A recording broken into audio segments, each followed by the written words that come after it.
Bop, the tabletop super show. Bop, the tabletop super show. Hey guys, I'm Stevie Ray. Welcome to the Tabletop Super Show.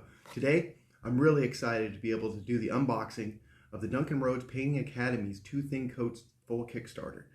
So, included with the Kickstarter was this handy conversion chart, which has the Citadel and Army Painter paints that these paints convert to. What we're going to be doing is we're going to be pitching them against them just to give it a first, impression and first test of these paints to see how they hold up. I'm really excited to show you guys this, and I've been waiting a long time to receive this Kickstarter. So without any further ado, let's go ahead and get right into it. Okay guys, so here we are with the unboxing portion of the Duncan Rhodes Two Thin Coats Kickstarter. So I'm going to start by taking a look at their conversion chart. And I want to point out something actually cool about it, something that I wish more miniature companies did for people that are just getting into the hobby, and that is they have a paint bottle key for each of their paints. They have a shadow, mid-tone, highlight, wash, and effect that are clearly labeled on each of the bottles. It's just something I thought that was pretty cool that I wanted to point out to you guys before we got into this. So this is the case that it came in. It's kind of a nondescript cardboard box, and this is meant to be the case that the paints and the entire Kickstarter and your paints are supposed to be kept in. My only caveat, it's a sturdy case, but my only caveat with it is that I wish that it had some sort of branding, a sticker, anything on it, and it doesn't. But it's sturdy and will hold your paints. It's not such a big deal for me because I'm going to be getting a paint rack that's going to be specifically for the Duncan Rhodes Two Thin Coats paints. So let's get this bad boy opened up. Bam. So first, we got some literature. So there's a README. He's thanking us, explaining about his triad system and explaining about the cool labeling system that they have for the triad paints, which is, I like that. I wish more miniature companies did this. I wish MS Reaper did this, for instance. And let's see what else we got. We got some cool stickers. I like this one. There's a pretty neat, it kind of reminds me of the Obey kind of sticker, their take on it. We got a thing about taking care of the bottles. Now the bottles have an interesting thing where they twist tight and then they further twist to lock down tight, which if that works out as advertised, could be a kind of new way that maybe some other miniature companies should be using their bottles. And we got a couple more stickers here. One's very glittery. Okay, now let's take a look at the paints. Oh yeah, before the paints, there was a lot of extras included in this for backers that were stretch goals. And a lot of them were metal cast miniatures. So let's take a look at a few of these. I've already taken a look at these, and they're actually really, really well cast with almost no flashing or mold lines visible on them. This is Sir Coates. We also got some really cool bases. They also provided bases that these base toppers sit in. So there's some of them. All of the metal casting on this seems to have been done expertly. Oh, here we got the pug. Hey guys, let's check out the pug real quick. So yeah, he's in two parts, so he's going to require some epoxy to assemble him. I would not use super glue. Let's see how it looks with how much gap filling we're going to have to do. It's going to require a minimal amount of filing and maybe a little Milia putt to get him assembled correctly. But I think it came with like 9 miniatures, and it oh, another thing it came with, even though these were already, for the most part, include agitator. He gave us a bunch of really cool agitators to go with the Kickstarter as well, which I might use on some bases or, maybe even throw them into some different bottles of paints. Pretty neat. Some, the chibis, Raj and Dunk. There we go. These are pretty cool. Little cast models, and there's some more of the bases that were included as freebies. So we'll take a look at these real quick too. So let's see if I can get these under the macro. We got a couple that are more sci-fi, and then we got a couple that are more fantasy. I'll definitely be using these on some models. I like them. There's gonna be a lot I can do with them. Always like getting some bases, and we got a bunch of miniatures that they produced. Like I said before, mean, there's not much to say besides whoever did the casting for these is an expert, and they did a great job on them. Looks really nice. No flashing or even mold lines that I can see. Here we got a big bad, a BBEG, big bad evil guy. See a tiniest bit of flashing, but that's the only bit of flashing I've seen, I think, on any of these models.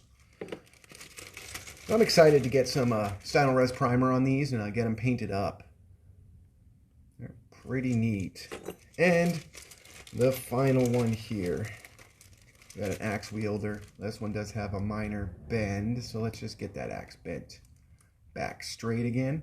A little piece of flashing, very minimal flashing, very well cast miniatures. I'd like to see them produce some more miniatures of their own at some point, since they're able to get such a good casting on their minis. Some extras that we were given to mix our own paints, but the idea behind the triad is, you know, these are supposed to work from shadow, mid-tone, and highlight. So I've gone through some of these paints here. Here's the full set, and it does include 3 that were add-ons as well. So the Spirit Medium, the Zombie Gore, and the Vampire Thirst effects are these are kind of a dark blood effect and then a lighter blood effect. But really, right here is the full range of the paints. Now, what I'm going to be doing is I'm going to be pitching the Citadel Lead Belcher and Citadel Silver Metallics against the Duncan Road Metallics. And in between, we're going to pitch Nuln Oil versus their Oblivion Black Wash. And then I'm also just going to take a quick look at the Army Painters Matte Black and Matte White and how they stack up against the flat white and flat black from this set. Now, having gone through all of them, they all seem to be pretty well done and pretty well distributed. There's one caveat that I had. It seems like there's a slight problem with their golden metallics. I don't know if you guys can see this, but I have shooken that living heck out of this. And I've noticed that when they were bottling, when they add, I mean, generally when you're making silver, when you're making gold paint, they'll take the silver paint as a base, and then they'll add a little bit of red to the dark, and more red for bronze, a little less red, and this has green in it, I believe, as well, and a little tiny amount. And if you see, these ones have separated quite a bit, even with shaking. That hasn't seemed to have gotten them to mix properly. But every other paint that I've gone through actually looks like pretty good. It looks like the fluidity and consistency of it is something on par with MSP Reaper style of consistency, which to me is a bonus. But what we're going to do today is we're going to be taking a look at Surcoat Silver and Surcoat's Mithril Blade and Tooth and Coat's Mithril Blade, and we're going to pitch them painting a metallic, just resin printed spider that I've sprayed with standard Mechanicus Gray from Citadel. And we're going to paint them up, and we're going to put the washes. I'm going to be doing the Tooth and Coats on the right side and the Citadel paints on the left side. And then after this, I'm going to grab a werewolf miniature that I primed black from the Ravenloft board game. And we're going to do a little bit of dry brushing with their browns. And we're going to compare the oak brown with its Tooth and Coats, the oak brown from Army Painter with its Tooth and Coats equivalent from the Duncan Rhodes. And then we're also going to take the leather brown equivalent and do it as a lighter dry brush on the same model. And we're going to compare that one as well to the leather brown from Army Painter, as well as the leather brown from Vallejo. So I hope you guys have enjoyed the unboxing portion, but I'm really ready to get started with the testing these paints out portion of this video. So let's get to it. Okay guys, so I have my wet palette out and we're here. I've just shaken up a bit of this Tooth and Coats Surcoat Silver thoroughly, and I've placed it on the wet palette. What we're going to do is we're going to just using the brush. Let's get a little bit of this brush a little bit wet. And then what we're going to do is slightly thin this down. And we're going to add this to the right side of this model so we can see how it flows. Something like this. We're going to kind of treat this as a base coat. And ooh, so far it's flowing very smoothly. Like it. Liking how it works. Let's get a nice little quick base coat on this. And then we're going to continue on the other half of it with lead belcher. And then we're going to let it dry. And we're going to go ahead and try the washes out and see how they stack up to each other. Very nice, clean base coat with this Surcoat Silver.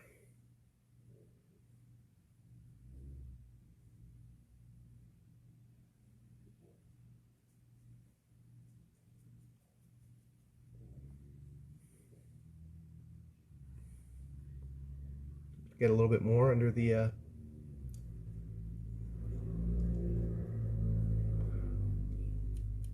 not really trying to do the undercoat of the model too much. So we're going to pause this and we'll come right back when I have the lead belcher set out.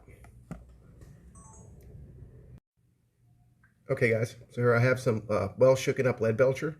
We're going to get a little bit of it down here on the palette as well. Get a fair amount since we're going to be kind of using this as like a base coat to do the other half of the model. Let's thin it just slightly.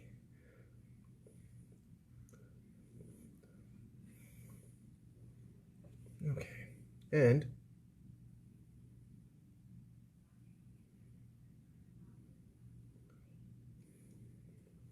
I'm already seeing that the lead belcher is just slightly, very slightly darker, but the color match is pretty good actually. We'll be able to see a little bit better once I've added a wash to this and have let the wash set up and then gone back to reestablish this dark shadow. So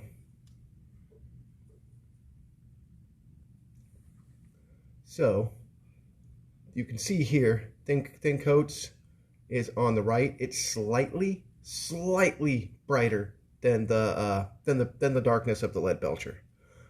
But I'd have to say with application, it actually applied a smoother coat in one coat than the Citadel Citadel counterpart did.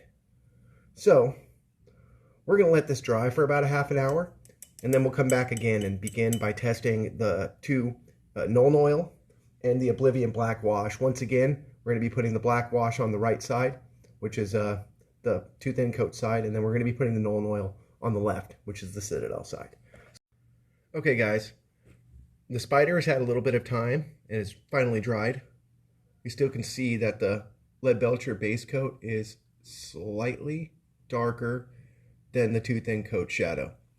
Now you can see below that I was messing around with some other paint, and unfortunately for the werewolf, it being black primed just wasn't showing up well enough. So we're just going to focus on this spider for this video, and later on we're going to go ahead and take a look at some of the other paints. But let's see how this Oblivion Black Wash from Two Thin Coats does when put over their shadow coat. Here we go. Get some onto the palette. Not really going to thin it down, but we are going to get our brush just slightly wet. It's a little thick.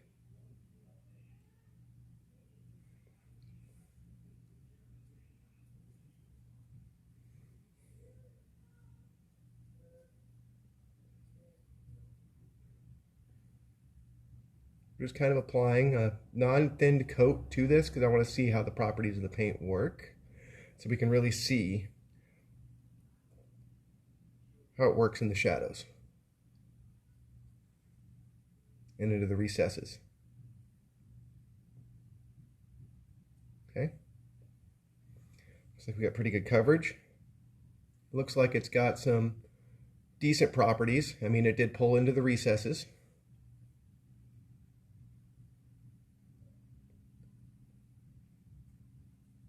And now we're going to take the Nuln Oil and continue this on the other side.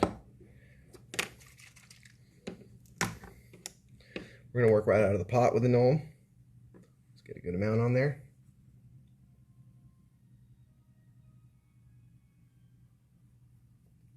This is the older formulation of the Nolan oil, not the brand new formulation that just went on the market.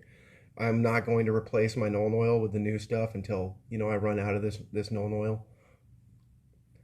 Now, Nolan oil, I can already tell, is a little bit thinner. It doesn't seem to pool quite as well as the Duncan Rhodes Oblivion Wash does. But we won't be able to really see exactly how this worked until this has had a few minutes to set up. And then we'll get back and reestablish our original coat, and then we're going to brush a highlight on it and see how that works. So see you guys in a few minutes. Okay guys, so we're back, and the washes have dried now, and I can already see that the Too Thin Coats has less staining properties than the old formulation of Nolan oil. What we're going to do right now, starting with the lead belcher, is we're going to go ahead and reestablish some of the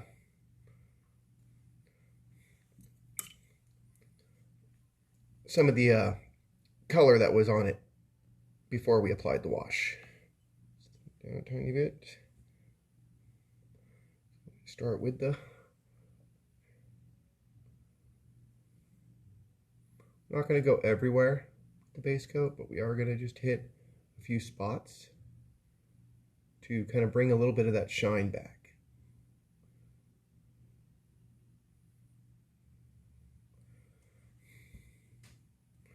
Let's thin it just a little bit more.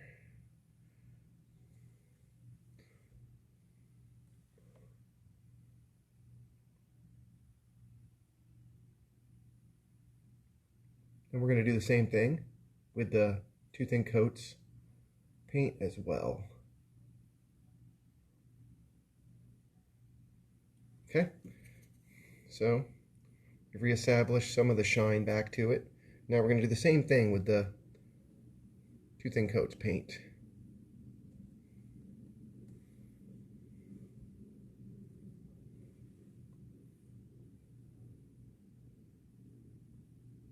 And then what we're going to do after this is we're going to go establish a final highlight with the Citadel Metallic highlight color and the highlight of the triad of the Duncan Rhodes paints.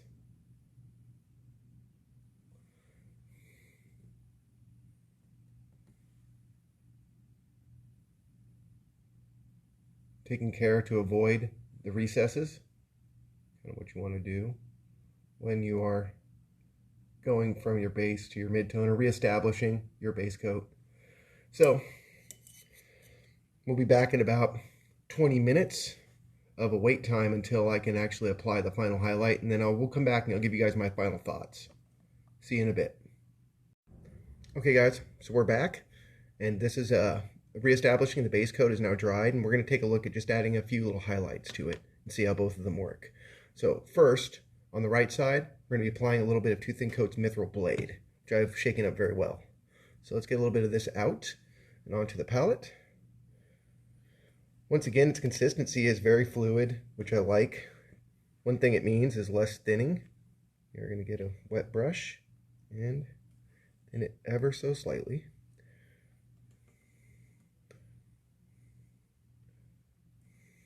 In this, I'm still going to use this big brush to apply it, but I'm going to apply it in a more careful way.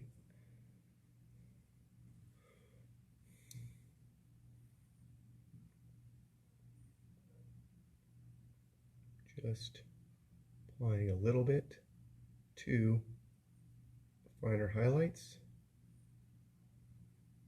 It really does apply very smoothly. I'm liking the properties of it in general. It has a pretty smooth mica flaking, but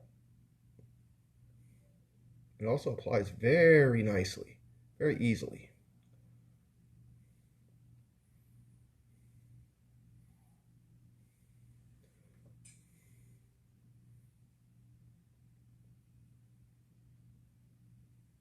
So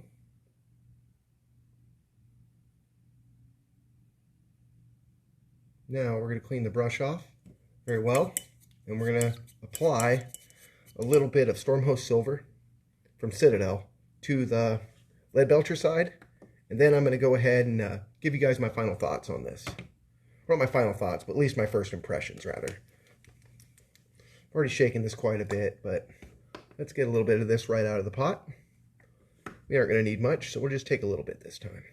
Get there into the palette, thin it ever so slightly.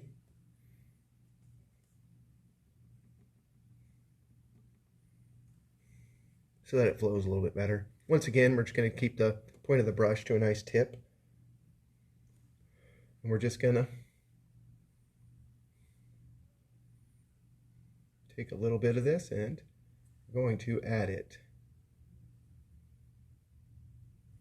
ever so gently to the model, like so.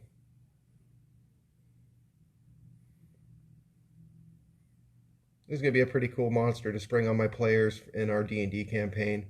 A giant metal spider that they're going to have to contend with. So, it's going to be fun to do.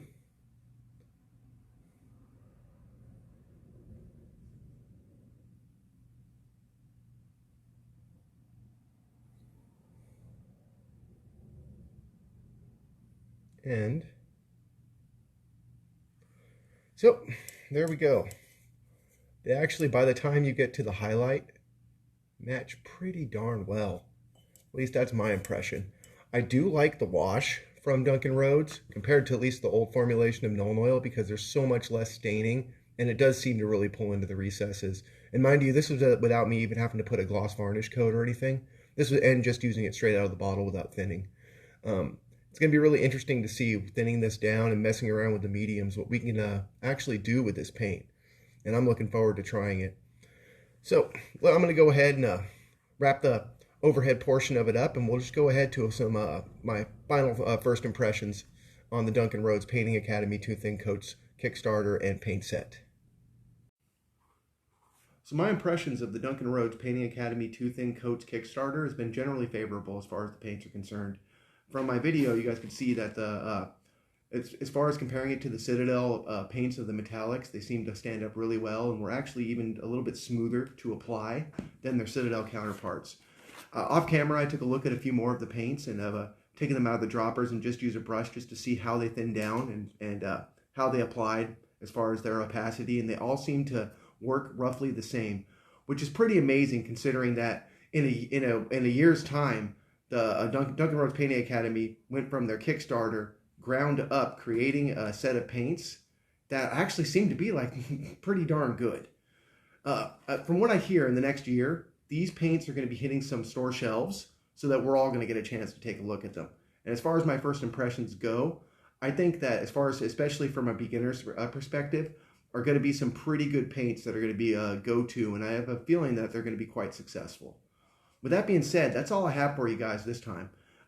If you guys enjoyed this video, please like and leave me a comment on any specific paints or triads you guys maybe like to see me use from the Duncan Rhodes Academy Kickstarter paint set in a future video. And of course, subscribe if you haven't already so you guys don't miss any of our uploaded content. And with that, I'm going to bid you guys adieu until the next time.